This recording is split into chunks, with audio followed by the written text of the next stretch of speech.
Yo les gars, on se retrouve aujourd'hui pour une nouvelle vidéo. Aujourd'hui on s'intéresse à Forbidden Droplet, qui est une carte que je pense la plupart d'entre vous connaissez. C'est une carte qui fut une période a complètement été retirée des decklists et qui actuellement dans les tops des on va dire 2 derniers mois, on la voit vraiment pas mal revenir et de plus en plus populaire pour rejouer dans la méta actuelle. Ce qu'on va faire dans cette vidéo, c'est qu'on va commencer par voir pourquoi elle avait arrêté d'être jouée, ensuite voir ses effets et voir un petit peu ce qu'elle fait, et pour finir on verra concrètement dans la méta, quand on se prend des boards de base, qu'est-ce qui va faire qu'elle est vraiment game changer. Donc on est parti pour Forbidden Droplet. La période durant laquelle Droplet elle était vraiment effacée des decklists, c'est quand on a eu vraiment la grosse vague de Kashtira, quand il y avait encore Erased. Au niveau de Erased, c'était une carte qui disait que les cartes envoyées au cimetière sont bannies. Là vous allez me dire mais c'est un peu débile, on peut juste faire Droplet, envoyer une carte au cimetière, et ensuite derrière on va pouvoir annuler l'effet de son Erased, et derrière nos cartes ne sont plus bannies, on fait nos combos. Alors oui mais non, parce que Droplet ne marche pas comme ça. Au niveau de l'effet de Droplet, son coût c'est bien d'envoyer un nombre de cartes depuis notre main au terrain au cimetière. Le problème c'est que dans son coût il y a bien précisé le cimetière. Donc si les cartes sont bannies, ça ne marchera pas. C'est pas que vous pouvez l'activer et que l'effet ne va pas se résoudre, c'est que vous ne pouvez tout simplement pas activer la carte. Donc au moment où en fait la méta était full de Erased, votre Forbidden Droplet vous la touchiez et ça ne servait concrètement à rien. Voilà pourquoi pendant toute cette période-là, on la voyait plus du tout dans les decklists, et au fur et à mesure elle a commencé à revenir un petit peu, et c'est vrai que dans la méta actuelle elle est vraiment beaucoup plus utile. Au niveau des deux cas pratiques où ça peut encore arriver ce genre de choses avec Droplet, la première c'est si l'adversaire joue héros et qui joue son Dark Claw, donc Dark Claw va dire que les cartes envoyées au cimetière sont bannies, un peu comme Erased, pareil, vous ne pourrez pas activer votre Droplet tant que Dark Claw est actif sur le terrain. Au niveau d'une situation qui peut arriver plus communément, ça va être Dimensional Shifter. Donc Shifter, c'est joué actuellement dans 3 decks, donc on a encore Kashtira, on va avoir Exosister et on va avoir Flounderies pour entre guillemets les plus connus. Donc Droplet sous Shifter est non activable, car ces matériels partiraient dans la zone bannie et pas dans le cimetière, ce qui ne va pas avec son coup d'effet. Voilà tout pour cette mécanique de Forbidden Droplet, étant donné qu'elle est quand même importante à savoir. Déjà si vous jouez par exemple Shifter, vous ne faites pas avoir à votre adversaire il fait Droplet, ça ne marche pas.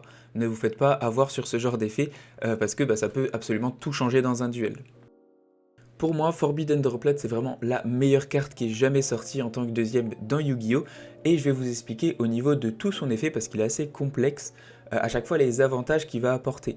Au niveau déjà du premier aspect, c'est son coût. D'envoyer les cartes en tant que coût au cimetière, c'est ultra intéressant. Pourquoi? Parce que si, imaginons, vous jouez Impermanence dans votre deck, vous allez activer Imperm sur un des monstres adverses, et ce monstre-là pour annuler son effet. Derrière, il en a encore deux autres qui ont encore leurs effets sur le terrain. Comme le coût de Droplet c'est bien d'envoyer au cimetière, vous allez pouvoir activer Imperm, la mettre dans la colonne et profiter de son effet, et en chaîne activer votre Droplet, envoyer votre Imperm et possiblement une autre carte depuis votre main au cimetière, et derrière réannuler des effets. Donc en fait, vos cartes que vous allez activer grâce à Droplet, vous allez pouvoir profiter et de leurs effets de cartes, et en plus de ça, profiter de l'envoi au cimetière de ces cartes-là pour être du matériel entre guillemets pour Droplet et réannuler d'autres effets. Plus concrètement, vous pouvez par exemple activer votre Branded Fusion, votre adversaire active son effet de Baronne de Fleurs pour annuler votre Branded Fusion, vous allez faire votre Droplet depuis votre main, envoyer votre Branded Fusion qui vient d'être activé, vous l'envoyez au cimetière parce qu'on est toujours dans la même chaîne, et derrière vous annulez sa Baronne de Fleurs. Vous n'avez utilisé pas de ressources parce que la ressource que vous avez envoyée au cimetière, c'est une carte dont vous avez profité de l'effet. Donc c'est ça que je trouve assez extraordinaire avec Droplet. Cet aspect est ultra intéressant parce que dans la mécanique de Yu-Gi-Oh! Quand on va faire une chaîne, donc quand on active une carte, qu'une autre est activée en chaîne, etc., pendant toute la chaîne, les cartes restent sur le terrain. Et en fait, c'est là que Droplet est ultra intéressante parce qu'elle joue sur cette mécanique pour envoyer les cartes de la chaîne au cimetière parce qu'on n'en a pas besoin sur le terrain ou dans la main pour les résoudre, et derrière en profiter comme ressource et profiter et de l'effet, et derrière de bloquer des monstres de l'adversaire. Ça peut aussi servir pour le coup pour envoyer un monstre au cimetière pour le protéger. Par exemple, vous allez invoquer normalement un de vos monstres, activer son effet sur le terrain, l'adversaire a un monstre sur le terrain et une Imperm qui est 7, il va activer son Infinite Impermanence sur votre monstre, vous pouvez activer Droplet, envoyer votre monstre au cimetière et derrière annuler son monstre sur le terrain, votre monstre n'est plus sur le terrain donc son effet il va bien se résoudre, et derrière en fait vous avez passé toutes les ressources de l'adversaire grâce à Droplet. On arrive maintenant à la résolution de Droplet, en quoi cette carte elle est ultra forte. Alors déjà, au niveau de son blocage, ce qu'il y a de trop bien, c'est que si vous envoyez une carte magie, une carte monstre, l'adversaire ne peut pas répondre avec des cartes magie ou avec des cartes monstres. Donc déjà, cet aspect-là de blocage par rapport au type de carte que vous envoyez au cimetière, c'est ultra fort. Pourquoi? Parce que si l'adversaire a par exemple une baronne de fleurs ou plein de negate, bah en fait avec Droplet vous vous en fichez, parce que vous avez juste à envoyer deux monstres depuis votre main au cimetière, l'adversaire peut pas répondre avec ses negates de monstres, vous les annulez, emballez, c'est pesé. Au niveau du deuxième aspect, c'est bien que vous divisez l'attaque par deux, donc ça c'est plutôt pratique dans le sens où diviser l'attaque par deux, ça permet derrière de passer des boards ou alors que l'adversaire ne puisse pas passer certains de vos monstres, et en plus de ça, ça fait que cette carte est possible à utiliser en dommage step. Donc qu'est-ce qu'il y a d'utile à l'utiliser en dommage step? Principalement, on va dire sans compliquer les choses, c'est que si votre adversaire par exemple, il a un monstre à 4000, vous avez un monstre à 2100, il va taper avec son monstre à 4000, derrière en dommage step vous pouvez faire Droplet, vous en fichez complètement d'annuler ses effets ou non, vous envoyez une carte qui n'est pas une carte monstre depuis votre terrain, parce que si le nombre de monstres sur le terrain change, il va pouvoir annuler son attaque. Mais si votre nombre de monstres sur le terrain ne change pas, vous envoyez une carte de n'importe où au cimetière, vous divisez son attaque, il est bien toujours en battle, et comme le nombre de monstres n'a pas changé sur le terrain, il est obligé de se taper contre votre monstre et il part au cimetière. Donc vous pouvez vous en sortir aussi grâce à cet effet-là. Maintenant, on va s'intéresser concrètement quand on se prend un board de base des 3 decks les plus joués à Yu-Gi-Oh actuellement, qu'est-ce que ça donne? Et bien le premier deck, ça va être le deck du coup Branded avec Despia. Au niveau de Branded Despia, le combo qui gêne actuellement le plus dans le deck, c'est celui de Albion the Sanctifier Dragon. Ce monstre-là, il ne peut pas être utilisé comme matériel de fusion, donc on ne peut pas par exemple en draw phase faire super polymérisation et l'utiliser, parce que sinon ce serait entre guillemets une solution pour passer Albion, mais ce n'est pas le cas. Aussi, ce monstre-là ne peut pas être target par effet de carte. Donc ça, c'est aussi quelque chose qui fait que, par exemple, Infinite Impermanence ne le passe pas, et c'est aussi très gênant. Ce monstre-là, ce qui va faire de très gênant, c'est d'invoquer Gimmick Puppet Nightmare sur votre terrain. Derrière, vous ne pouvez plus invoquer spécialement, sauf des monstres Puppet, donc c'est un petit peu gênant. En soi, cette carte-là, elle était assez problématique, elle est toujours dans la méta, mais Droplet est pour le coup une solution, tout simplement parce que vous pouvez ou alors directement envoyer un monstre depuis votre main au cimetière pour éviter que Sanctifier ne puisse activer son effet en chaîne, et vous l'annulez. Ou alors vous attendez que Sanctifier active son effet pour target les monstres dans le cimetière, et vous pouvez tout simplement chain Droplet, envoyer une carte depuis votre main au cimetière, peu importe laquelle, et comme ça ne cible pas, vous allez pouvoir annuler Albion et éviter de vous prendre le combo. Ça ne veut pas dire que vous allez gagner la game, mais c'est au moins une solution pour éviter de la perdre sur un Gimmick Puppet. Le deuxième deck le plus joué, ça va être Voiceless Voice. Au niveau de Voiceless Voice, il y a deux endboards qui sont assez communs. Le premier, c'est avec Dynamondo. Dynamondo, il dit que c'est un effet rapide, il peut se sacrifier et target un monstre rituel dans le cimetière, et derrière, il va l'invoquer spé. Comme il s'invoque spé, l'eau active son effet du cimetière, elle se réinvoque spé, et derrière, elle va réactiver son autre effet, et mettre en général la piège dans la zone magie et piège, donc ce qui fait qu'il gagne des ressources. Au niveau de Dynamondo, en général, on n'a pas vraiment de réponse parce que c'est un effet rapide qu'il peut faire quand il veut. Avec Droplet, si vous faites ça en draw phase, ça ne marche que en draw phase, vous pouvez directement en draw phase activer Droplet, étant donné que vous avez la priorité vu que c'est votre tour, vous l'activez, vous envoyez un monstre depuis votre main au cimetière, Dynamondo ne peut pas répondre car c'est un monstre, et derrière vous allez l'annuler, diviser son attaque par 2.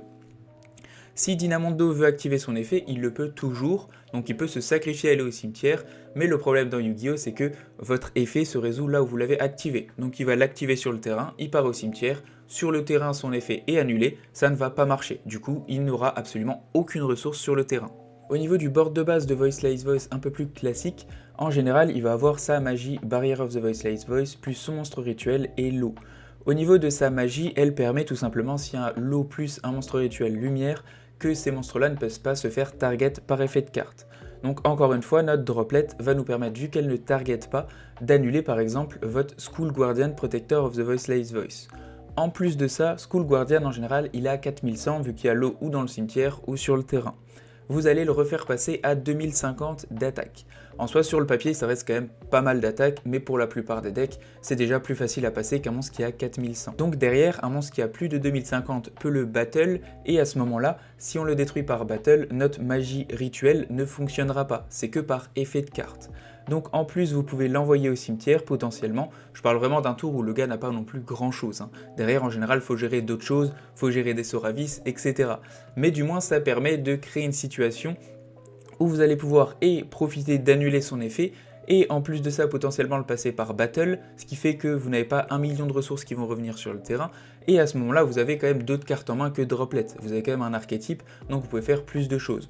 Donc pour moi, c'est une très bonne solution aussi pour passer la situation un peu basique dans ce deck Voiceless Voice. Le dernier deck le plus joué et pas des moindres, c'est tout simplement Snake Eyes. Donc au niveau de Snake Eyes, ça reste le deck le plus méta qui est extrêmement fort, et au niveau de son board, il va être différentiel selon ce qu'il a en main.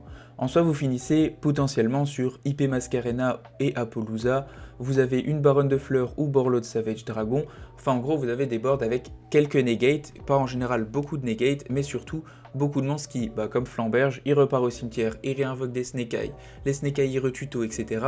C'est surtout au niveau des ressources le problème de Snake Eyes, mais Droplet peut quand même vous permettre de passer au moins le board. Donc en soi, qu'il y ait une Apollousa, Baronne de Fleurs ou Borloo de Savage, votre Droplet, elle va être une bonne réponse parce que vous avez juste envoyé un monstre au cimetière et derrière, ils ne peuvent pas répondre avec ces negates. Donc possiblement, vous pouvez un petit peu tourner autour et essayer de passer le board. Honnêtement, au niveau de passer le board avec Droplet, ça va vraiment extrêmement vous faciliter les choses. Par contre, on va pas se mentir que Snake Eyes derrière a beaucoup de ressources et dans son cimetière et dans sa main. Donc derrière, ça ne suffira pas pour gagner une game, mais par contre, ça vous servira à au moins passer le board plus facilement. Voilà tout pour la vidéo sur Forbidden Droplet.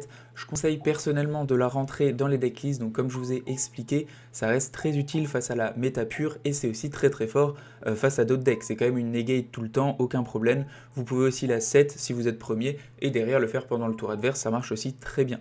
Donc c'est une carte qui est très polyvalente, une carte qui a beaucoup d'avantages au niveau de ses effets, qui va permettre de passer des boards, donc c'est clairement une excellente carte que je conseille. Tout dépend ensuite de votre decklist, ce que vous voulez jouer. Si vous avez déjà des réponses ou si vous jouez un archétype qui n'a pas forcément besoin, c'est possible aussi. Mais en tout cas, voilà, je voulais vous en parler parce que c'est vraiment game changer depuis que je l'ai dans mon deck en ce moment et que je m'entraîne. Donc voilà, merci en tout cas d'avoir regardé la vidéo. N'hésitez pas à rajouter s'il y a des choses à rajouter. Ciao ciao, à plus et abonnez-vous.